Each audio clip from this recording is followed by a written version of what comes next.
Predsjednik Veterinarske komore Republike Srpske Saša Božović podsjetio je da postoje određene nedoumice i pravni nesporazumi u trouglu Ministarstvo poljoprivrede, veterinari i Uprava za indirektno oporezivanje Bosne i Hercegovine. Nakon nedavnih razgovora sa ministrom Pašalićem, on je izrazio spremnost da veterinari u buduće aktivnije učestvuju u kreiranju i donošenju pravilnika, ali i u kreiranju drugih mjera i akcija usmjerenih na zdravlje životinja, posebno u situacijama kada postoji realna mogućnost od pojave zaraznih bolesti i zoonoza na ovim prostorima. Veterinarska komora srećom Republike Srpske je u intenzivnoj saradnji i sa Upravom za veterinu iz Srbije i sa kolegama iz Veterinarske komore Srbije koje su već konkretne poteze prema mađarskoj i rumunskoj granici preduzele. Što znači da je kompletna veterinarska služba iz tih pograničnih područja mobilisana. Obavljeni su razgovori, podijeljena su zaduženja.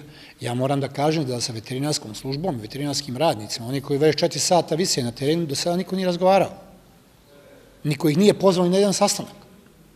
To nije dobar put. Ajde da sada pretpostavimo da zbog toga što neko nije napravio dobar finansijski plan, neko nije dobro organizovao akciju vakcinacije svinje, neko nije pripremio materijal, ušne markice vakcine, ne dođe do vakcinacije protiv klasične kuge svinja. Šta će onda da se desi ako već imamo i afričku kugu svinja u nezaštićenoj populaciji? Ja nisam ja sam terenski veterinar. Ja se ne bavim laboratorijskim radom, ali mogu samo da pretpostavim šta bi moglo se desiti u takvim uslovima. Radi se o kombinacijama virusa.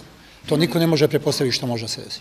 Imajući u vidu da se u Republici Srpskoj gaji preko 400.000 svinja, Božović smatra da planirani iznos podsticaja u visini od 1,7 miliona konvertibilnih maraka stočarima za vakcinaciju svinja od klasične kuge svinja treba udvostručiti kako bi do kraja bio sproveden program zdravstvenih mjera u ovoj oblasti.